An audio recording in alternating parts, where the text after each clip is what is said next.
So our lecture today discusses a task of an engineer, the knowledge required of an engineer, skills and competencies of an electrical and electronic engineer. And therefore, there are plenty of them, and some of them are many we may not memorize all of them. But needless to say, you don't need to memorize all of them. You just need to know in general what engineers are expected to do, the knowledge that they're supposed to acquire, among others. So once you are comfortable with that, then you're going to be said to have met the requirements of this unit. So to start with, we discuss the definition of an electrical engineer, or the roles of an electrical engineer, which is to design, develop, test, or supervise the manufacturing and installation of electrical equipment, components, or systems for commercial, industrial, military, or scientific use. And this excludes the computer engineers. So sometimes we exclude them for the sake of because computer engineers are sometimes treated as though they did only with computers. But for the sake of this class, we can still consider computer engineers as part of what electrical engineers can do. And therefore, what we have seen now and seen in the past is that electrical engineers have been understood to be able to perform the design, developing systems and products. You must test them, and sometimes you must supervise their manufacture and installation. So when you have made a system or a product, you are of course supposed to supervise the installation of that product or that system or that component, and sometimes that component might be for commercial, industrial, military, or even scientific use. And therefore, that is what encompasses an electrical engineer. They perform all those tasks, and as long as you understand the basic idea that you are not an electrician, you are not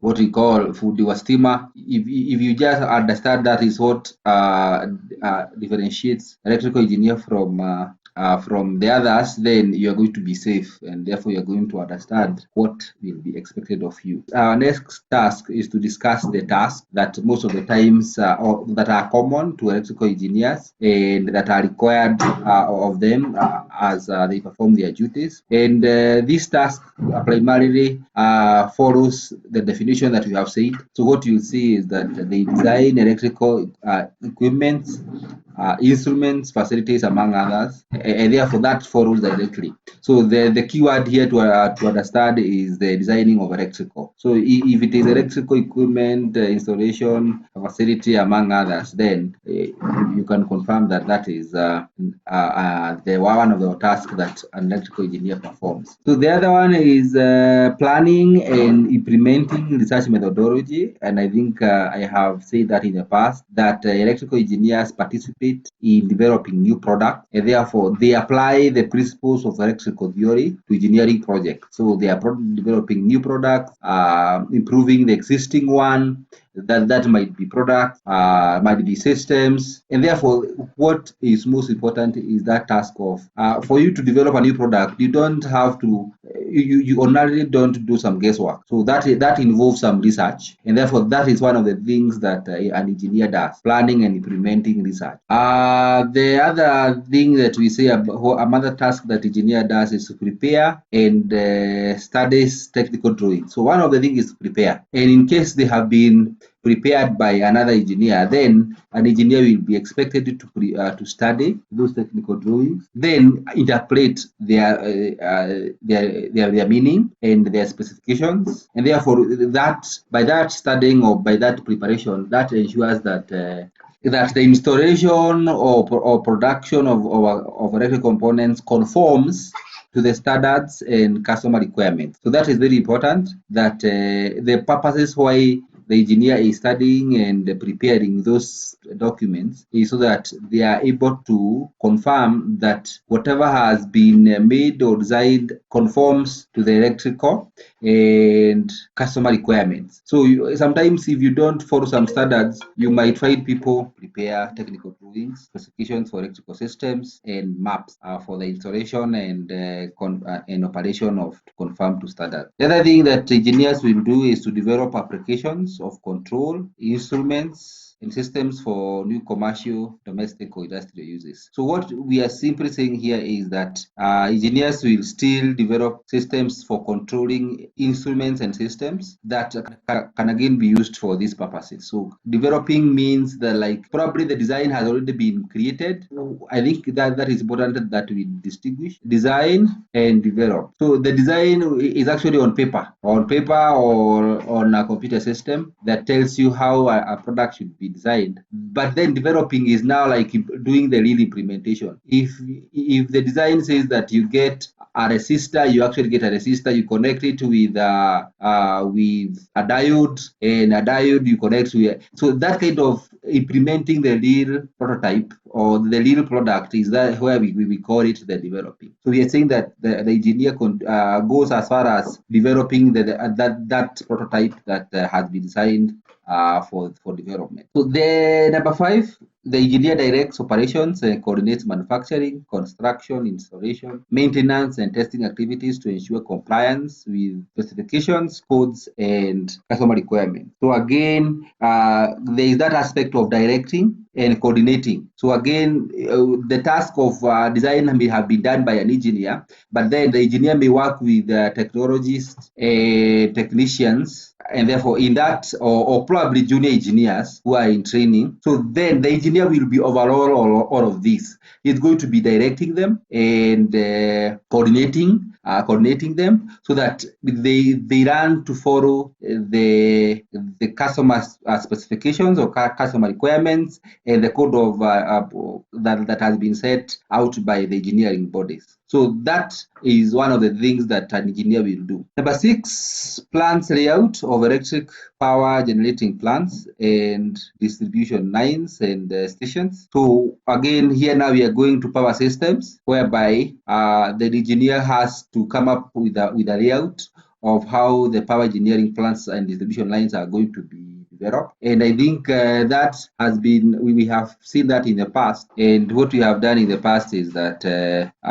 there is power that is produced from Lake Turkana, and I can't even remember where the Masiga dams and the Kidaruma dams are. But assume they are here. No, they cannot be there. They are normally on the eastern side of the country. So assume they are there. And therefore, the engineer, what will do, they are going to know that we are going to have power generating plants here, and another one here, and another one here. And then it's also going to plan that this power needs to be transmitted. What we talked about are 3 steps of generating power system that involves generation, transmission, and distribution. So what we are saying here is that as much as the power has been generated at this point, or from a wind station, I think we have wind power generating plants allowed north of Kenya, wind power plants, and then along the coast there are some diesel power plants. They generate power from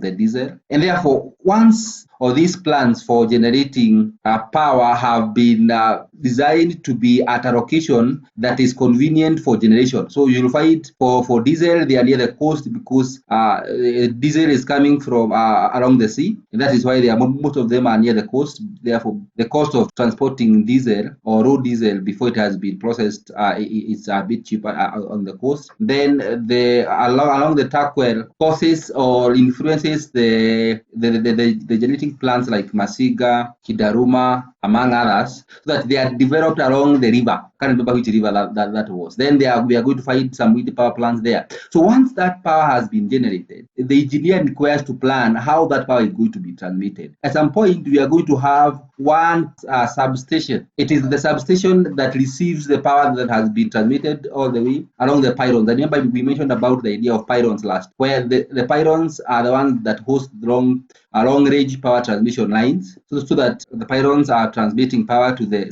substation, probably near the center of the nation. I don't know where it is, but I think it is in Thika or Juja. That is where the main station that kind of distributes power after it has been received from the generating plants. So it might be received from the wind power plants, it might be received there, it might be received from the diesel power plants. Then it starts getting distributed, or rather retransmitted now to substations. So this is the main station for like amalgamating all the power that has been generated in Kenya, and then it is transmitted to the areas for which it is going to be consumed. So again, this is still transmission. Probably one goes to Kisumu, another one goes to back to coast, another one goes to north of Kenya, another one goes to central of Kenya. So these are the transmission lines that have been that are served by the main one. So I'm not an expert of power systems, but I'm just giving you the idea where an engineer comes up with that the layout of power transmission,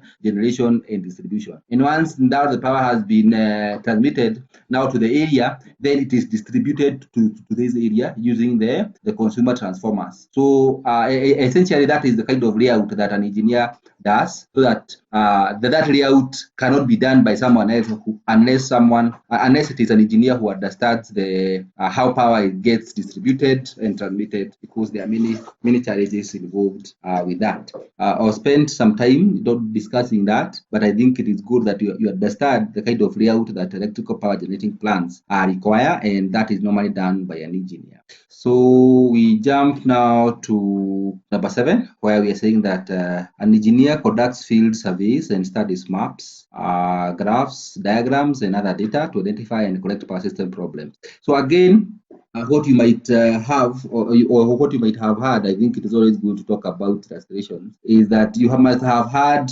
power blackouts in the country. That is quite a common phenomena, where there is a fault in power. It's a power system they called a fault. So as you are transmitting, I said I'm not very good in power systems, but at least I have some idea about how it does. Then power is transmitted from the substation, probably one in Thika, and the one of them is transmitting now to the central region where we are, and another one to the western region, etc., etc. So at some point we might have a fault along the way. Probably there's a fault. There's a short circuit. 4 lines that are transmitting, and they might have a short circuit, and that short circuit can cause the entire region of central Kenya to be in power blackout. So the kind of work that an engineer does is to study the faults, how they have occurred, the cause, etc., and therefore determine how best way to fix the fault and so that to restore power as soon as possible. So when you hear Kenya Power talking about that our engineers are on the ground and they are doing their best to fix or to correct the power disruption that might have occurred, that is the work that is done by engineers.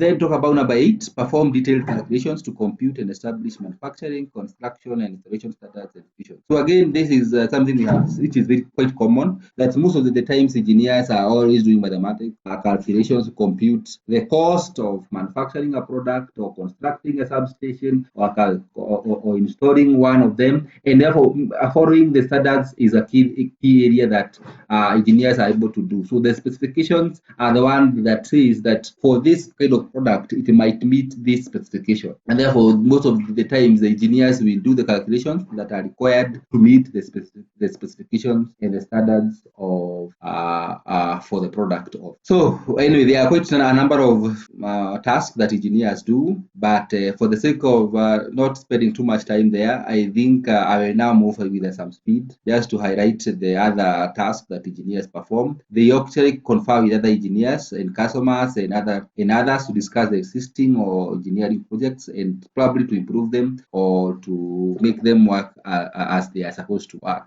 Number 10, perform the inspection of completed installation. I think this is something we said in the past, and the idea is to make sure that the installation or systems or operations are conforming to the design and equipment that has been laid out, and again including the operational and safety standards that are required for the society. Number 11, evaluates and analyzes data regarding electric power systems and recommends changes to improve operating efficiency. So again, number 12, estimates labor material and construction costs, and prepare specifications for purchase of other equipment. And as we finish, quickly, I'm now learning through corrects data relating to commercial and residential development, system interconnection to determine the operating efficiency for electrical systems, compiles data analysis reports, and another quite important task.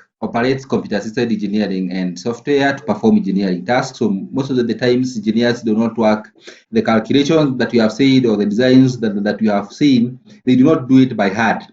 So they use computer-assisted engineering systems to do that. So, and those systems, probably softwares, cannot be done by anybody else apart from an engineer. That's why we are saying that one of the tasks they do is to operate. And even the kind of observation that we have talked about, faults that might be occurring along the lines of transmission, can only be detected using the engineering systems or softwares, and therefore that can only be operated by an engineer. And therefore, they also investigate customer and public complaints, determines the nature of the problem, and recommends remedial measures. So that serves to introduce the work that engineers do. I know we have said it in very many terms in our past lectures, but kind of this lecture summarizes that the work that engineers do in a language that someone can remember and understand. So before we jump to the knowledge required for an engineer,